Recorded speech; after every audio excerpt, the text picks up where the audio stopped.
Side खबरों के लिए सब्सक्राइब करें फ्लेम मीडिया और उसके बाद बेल आइकन को प्रेस करें ताकि सबसे पहले आपको मिले एक्सक्लूसिव खबरें।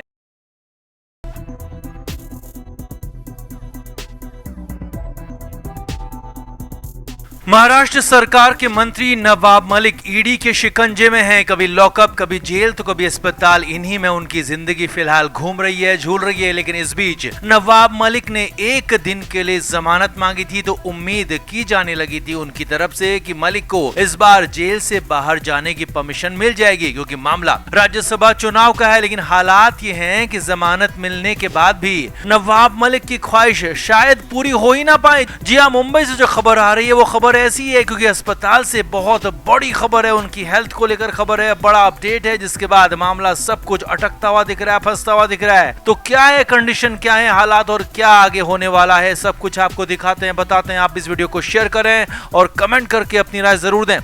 तो नवाब मलिक ने बड़ी उम्मीद से इस बार स्पेशल कोर्ट का रुख किया था कि उन्हें जमानत जरूर मिलेगी, क्योंकि बेल सिर्फ एक दिन के लिए मांगी गई है और मलिक के साथ उनके वकील को लगता है कि एक दिन में किसी का कुछ नहीं बिगड़ेगा। हाँ, इस एक दिन में मलिक जरूर राज्यसभा के लिए वोटिंग कर पाएंगे। अब इस एक दिन की बेल के लिए उन्होंने पूरा जोर लगा दिया।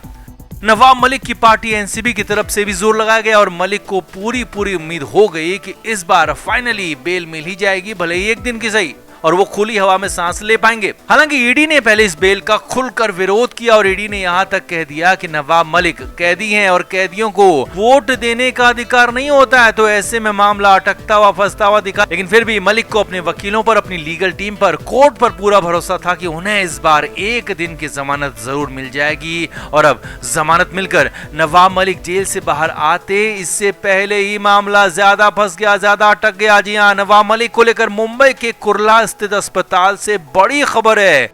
सूत्रों के हवाले से आ रही बड़ी खबर के मुताबिक नवाब मलिक की तबीयत ठीक नहीं है। जी हाँ, ऐसी कुछ खबर मुंबई के अस्पताल से आ रही है। सूत्रों के मुताबिक नवाब मलिक को पेट की समस्या बढ़ गई है और उस वजह से उन्हें आनन फानन में दूसरी जगह शिफ्ट किया गया है। हालांकि उन्हें अस्पताल के ही अंदर दूसरी जगह शिफ्ट किया गया, लेकिन हाँ, शिफ्ट जरूर किया गया, ऐसी खबरें आ रही है। लेकिन कहाँ शिफ्ट किया गया है, किस वार्ड में, किस फ्लोर में शिफ्ट किया, ये फिलहाल पता नहीं चल पाया। लेकिन हाँ, ये खबर सूत्रों के हवाले से जरूर आ रही है कि मलिक की तबीयत अचानक बिगड़ी है, क्योंकि कल तक नवाब मलिक जमानत मिलने पर बाहर जाने के लिए हर संभव कोशिश कर रहे थे। लेकिन अब खुद नवाब मलिक ही ज्यादा बीमार हो गए हैं, उनकी हालत ज्यादा खराब हो गई है, ज्यादा बिगड़ गई है। अब वैसे भी नवाब मलिक को पहले से ही लिवर, किडनी और पेट संबंधी कई बीमारियां हैं। उनकी मोटापा कम करने के लिए बायोट्रिक सर्जरी तक हुई थी, जिसके बाद कई तरह के परहेज करने होते हैं। लेकिन जेल में शायद वो परहेज ना हो पाए और इसीलिए मलिक की तबीयत यहाँ ज्यादा खराब होने लगी। और अब तो अस्पताल में डॉक्टर्स के सामने इलाज होने के बावजूद, सारा सब कुछ डॉक्टर के ऑब्जर्वेशन में होने के बावजूद मलिक की तबीयत और ज्यादा बिगड़ रही है। मलिक को इलाज फिलहाल सूट नहीं कर रहा है, ये सूत्रों के हवाले से खबरें आ रही हैं।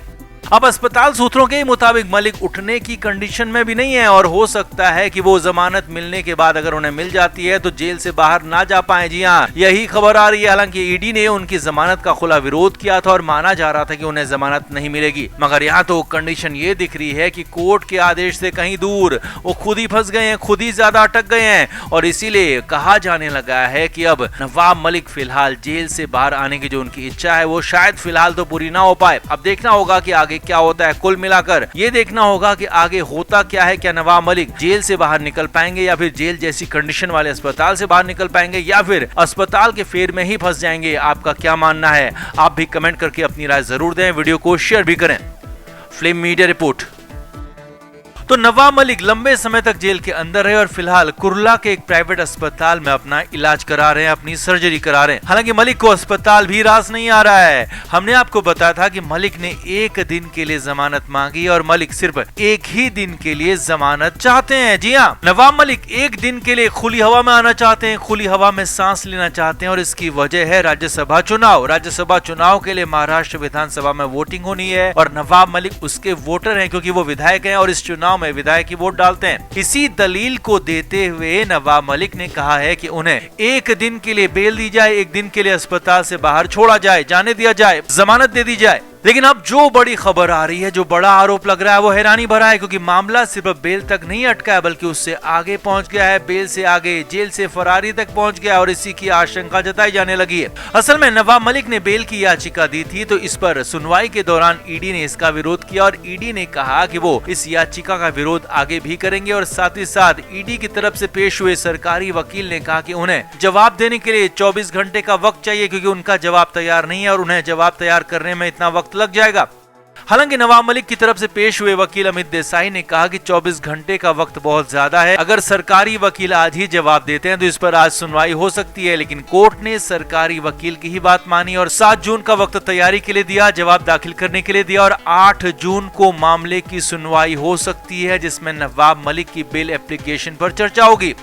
अब यहीं पर तब बड़ा बवाल खड़ा हो गया जब कोर्टरूम से वकीलों के बाहर निकलते ही एडवोकेट संजीव पुनालेकर ने कहा कि हम इस मामले में दखल देना चाहते थे, क्योंकि हमें ये बहुत ज्यादा आशंका है और वो आशंका ये है कि नवाब मलिक और अनिल देशमुख फरार हो सकते हैं। जी हाँ, यहाँ पर मामला अनिल देशमुख और नवाब मलिक का एक साथ चल रहा था। एक साथ दोनों के लिए एप्लीकेशन मांगी गई थी, डाली गई थी और एक साथ अमित देसाई ने दोनों के बारे में बातें की थी कि दोनों को वोट डालने जाना है और इसीलिए दोनों की बात यहाँ पर हो गई। एडवोकेट संजीव पुनालेकर ने कहा कि 1 दिन की बेल इसलिए मांगी जा रही हो सकती है ताकि फरार हुआ जा सके और अगर नवाब मलिक और अनिल देशमुख फरार होते हैं तो फिर ईडी के पास मशीनरी है ही नहीं उन्हें जो पकड़ सके, उन्हें वापस ला सके। जी हाँ, बहुत बड़ी बात एडवोकेट संजीव पुनालेकर ने कह दी कि ईडी उन्हें फिर से वापस नहीं ला पाएगी, वापस से पकड़ नहीं पाएगी। यही नहीं, संजीव पुनालेकर ने आगे और भी बड़ा आरोप लगा दिया और ये तक कह दिया कि अगर ये फरार होते हैं या फिर फरार होने की कोशिश भी करते हैं तो मुंबई पुलिस या कहें कि महाराष्ट्र पुलिस भी इसमें कोई मदद नहीं करेगी। सर्च करने में पुलिस की तरफ से मदद नहीं मिलेगी और हमेशा हमेशा के लिए ये लोग फरार हो जाएंगे, गायब हो जाएंगे, इनका पता लगाना मुश्किल हो जाएगा और इसीलिए इन्हें जमानत नहीं मिलनी चाहिए, भले ही वो राज्यसभा वोटिंग के लिए हो, ऐसा संजीव पुनालेकर ने कहा है। अब इसके मुताबिक तो साफ है कि वकील संजीव पुनालेकर ने बड़े आरोप लगा दिए हैं कि 1 दिन की बेल वोटिंग के लिए नहीं मांगी जा रही है, बल्कि वो सिर्फ इसीलिए मांगी जा रही है ताकि फरार हुआ जा सके, गायब हुआ जा सके।